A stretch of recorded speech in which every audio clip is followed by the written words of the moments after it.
యువగలం నవశకం సంచలనం నారా లోకేష్ గారి యువగలం పాదయాత్ర ముగింపు సందర్భంగా తెలుగుదేశం పార్టీ జనసేన కలయికలో ఒకే వేదిక మీద అతిరథ మహారథులందరూ కలిసి ఈ రాష్ట్రానికి ఒక సంచలనమైనటువంటి ప్రకటన చేయబోతా ఉన్నారు. జగన్మోహన్ రెడ్డి గుండెల్లో గుణపం లాంటి వార్తలు ఆ యొక్క యువగలం ముగింపు సభ వేదిక మీద నుంచి రాబోతున్నాయి. అసలు ఇంతకీ ఏంటా కథ అనేది ఈ వీడియోలో వివరించబోయే ముందుగా ఇప్పటివరకు మన ఛానల్ సబ్స్క్రైబ్ చేయని వాళ్ళు ఖచ్చితంగా సబ్స్క్రైబ్ చేయండి, మరో 10 మందితో చేయించండి. ఇక విషయానికి వస్తే దాదాపు 97 నియోజకవర్గాలలో 3200 కిలోమీటర్ల దాకా సుదీర్ఘమైనటువంటి పాదయాత్ర. జగన్మోహన్ రెడ్డి గారి లాగా ఏది శుక్రవారం కోర్టుకు పోవటం, అంటే గురువారం మధ్యాహ్నం బయలుదేరి పోవటం, శుక్రవారం కోర్టుకు అటెండ్ అవ్వటం, శనివారం అక్కడ ఎంజాయ్ చేయటం, ఆదివారం ఎంజాయ్ చేయటం, మళ్ళీ సోమవారం వచ్చి మొదలు పెట్టడం. వారానికి 3 రోజులు చేసినటువంటి వ్యక్తి పాదయాత్ర కాదు ఇది నారా లోకేష్ గారిది. దయచేసి ప్రజలు గమనించాలి. మధ్యలో కేవలం తన తండ్రిని అక్రమ అరెస్టు చేసి జైల్లో ఉంచినప్పుడు మాత్రం న్యాయ పోరాటం కోసం అక్కడ తాత్కాలికంగా బ్రేక్ ఇవ్వడం జరిగింది తప్ప మొదలుపెట్టి దగ్గర నుంచి చివరి దాకా సామాన్య ప్రజలతో కలుస్తూ, నిరుద్యోగంతో, యువతతో, రైతులతో, సామాన్యులతో, వ్యాపారస్తులతో మమేకమవుతూ వాళ్ళ కష్టాలు, నష్టాలు, బాధలు, ఈ ప్రభుత్వం ఒక అరాచకాలని తెలుసుకుంటూ వాళ్ళని ఓదారుస్తూ వాళ్ళకి ధైర్యాన్ని ఇస్తూ ఇవాళ ఆంధ్రప్రదేశ్ రాష్ట్ర చరిత్రలో సరే గతంలో పాదయాత్ర చేసిన వాళ్ళని కూడా మనం చూస్తే రాజశేఖర రెడ్డి గారు పాదయాత్ర చేశారు, తను ముఖ్యమంత్రి అయ్యాడు. చంద్రబాబు నాయుడు గారు పాదయాత్ర చేశారు, తను ముఖ్యమంత్రి అయ్యారు.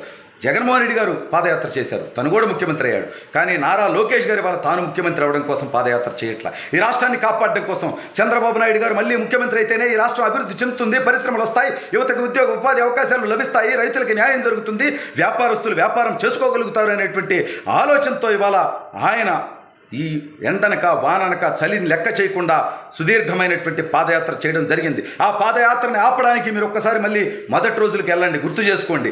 ఆయన దగ్గర నుంచి మైకు లాక్కోవడం, ఇబ్బంది, పాదయాత్ర కొట్టే వచ్చే వాళ్ళని బెదిరించడం, ఆయన మీద కేసులు పెట్టేటువంటి ప్రయత్నం చేయడం, చివరికి వాలంటీర్ల మీద దాడులు చేయటం, పాదయాత్ర మీద దాడులు చేయటం, వాలంటీర్ల మీద కేసులు పెట్టి అరెస్ట్ చేయడం. నిజంగా వాలంటీర్లు ఇన్ని రోజులు కూడా వాళ్ళ శ్రమ, వాళ్ళకి గుర్తింపు లేనటువంటి శ్రమ, వాళ్ళు పడినటువంటి కష్టం, ఎంతోమందితో తిట్టించుకున్నారు, ఎంతోమందితో తొక్కించుకున్నారు, ఎంతోమందితో కొట్టించుకున్నారు, ఎన్నో మాటలు అనిపించుకున్నారు. అయినా సరే నాయకుడు సక్రమంగా పాదయాత్ర చేయడం కోసం వాళ్ళందరూ కూడా చేసినటువంటి కృషిని ఖచ్చితంగా మనం ఈ సందర్భంగా అభినందించాల్సినటువంటి అవసరం ఉంది. దీంతోపాటు ఇవాళ యువగలం వేదిక మీద ఒకేసారి, అంటే మొట్టమొదటిసారిగా మళ్ళీ తెలుగుదేశం పార్టీ జనసేన పార్టీ పొత్తు పెట్టుకున్న తర్వాత జనసేన తెలుగుదేశం పార్టీ నాయకుల కలయికతో ఈ భారీ సమావేశం జరగబోతా ఉంది ఇవాళ విజయనగరం జిల్లాలో. దీన్ని కూడా ఆపడానికి బస్సులు ఇవ్వను, ఆర్టీసీ బస్సులు ఇవ్వను, స్కూల్ కాలేజీల బస్సులు వెళ్ళకూడదనేటువంటి అడ్డుకట్టలు ఇస్తూ ఉన్నావే, నువ్వు మాత్రం ఆర్టీసీ బస్సుల్ని సభలకి తీసుకురావచ్చు, స్కూళ్ళని బెదిరించి, కాలేజీలను బెదిరించి నువ్వు యాజమాన్యాలను తీసుకురావచ్చు.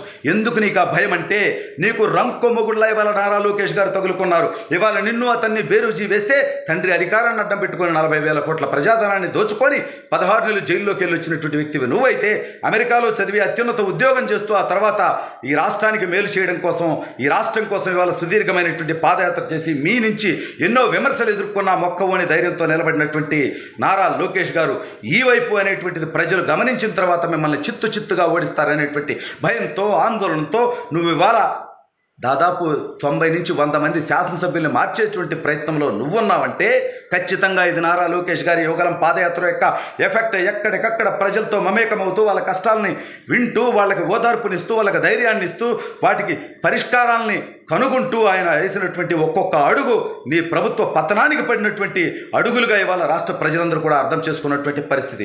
ఇవాళ యువగలం నవశకం ఆ యొక్క సభ వేదికగా ఇవాళ జనసేన పార్టీ, తెలుగుదేశం పార్టీ ఈ రాష్ట్రాన్ని వైసీపీ విముక్త రాష్ట్రంగా ప్రకటించబోయేటువంటి పరిస్థితుల్లో జగన్మోహన్ రెడ్డి అండ్ కోకి ఈరోజు నిద్ర పట్టేటువంటి పరిస్థితి లేదు. ఖచ్చితంగా ఇవాళ పవన్ కళ్యాణ్ గారు, చంద్రబాబు నాయుడు గారు, నారా లోకేష్ గారు, బాలకృష్ణ గారు, తెలుగుదేశం పార్టీ రాష్ట్ర స్థాయి నాయకులందరూ కూడా, అదేవిధంగా ఇన్ఛార్జీలు, జనసేన పార్టీకి సంబంధించినటువంటి నాయకులందరూ ఒకే వేదిక మీదకి చేరి ఇవాళ ఒక పిలుపునివ్వబోతా ఉన్నారు. ఈ రాష్ట్రానికి ఈ యొక్క జగన్మోహన్ రెడ్డి పరిపాలన నుంచి విముక్తి కల్పించడం కోసం సమైక్యంగా పోరాటం చేయబోతున్నామని చెప్పి ఈ యొక్క సభని వేదికగా చేసుకొని చేసేటువంటి ప్రకటనతోనే ఇవాళ వైసీపీ పని ఎత్తిపోయేటువంటి పరిస్థితి, దాపరించేటువంటి రోజులు దగ్గర పడ్డాయి.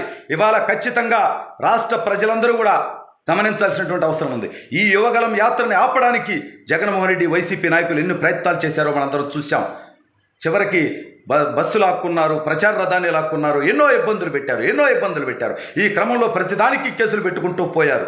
అయినప్పటికీ ఎక్కడ సంయమనం కోల్పోకుండా, సహనం కోల్పోకుండా, ఎక్కడ అసాంఘిక శక్తులు వాళ్ళు పాదయాత్రలో పాల్గొని దాన్ని డిస్టర్బ్ చేయాలనేటువంటి ప్రయత్నం చేసినా అక్కడ కూడా తొనకకుండా బెనకకుండా ఇవాళ పాదయాత్రని పూర్తి చేసి ఇవాళ దిగ్విజయంగా వైఎస్ఆర్ కాంగ్రెస్ పార్టీకి అధికారానికి సమాధి కడుతూ రాబోయేటువంటి నవశకానికి పునాది వేస్తూ తెలుగుదేశం పార్టీ జనసేన కలయికలో రాబోయే ఎన్నికల్లో దిగ్విజయం సాధించడం కోసం ఇవాళ ఈ సభ ద్వారా రాష్ట్ర ప్రజలకి ఒక బలమైనటువంటి సంకేతాన్ని సందేశాన్ని తెలుగుదేశం పార్టీ జనసేన పార్టీ నాయకులు ఇవాళ స్పష్టంగా లోకేష్ గారి పాదయాత్ర ముగింపు సభ ద్వారా ప్రజలందరికీ ఒక స్పష్టమైనటువంటి పిలుపు ఇవాళ ప్రజలకి ఇవ్వబోతా ఉన్నారు.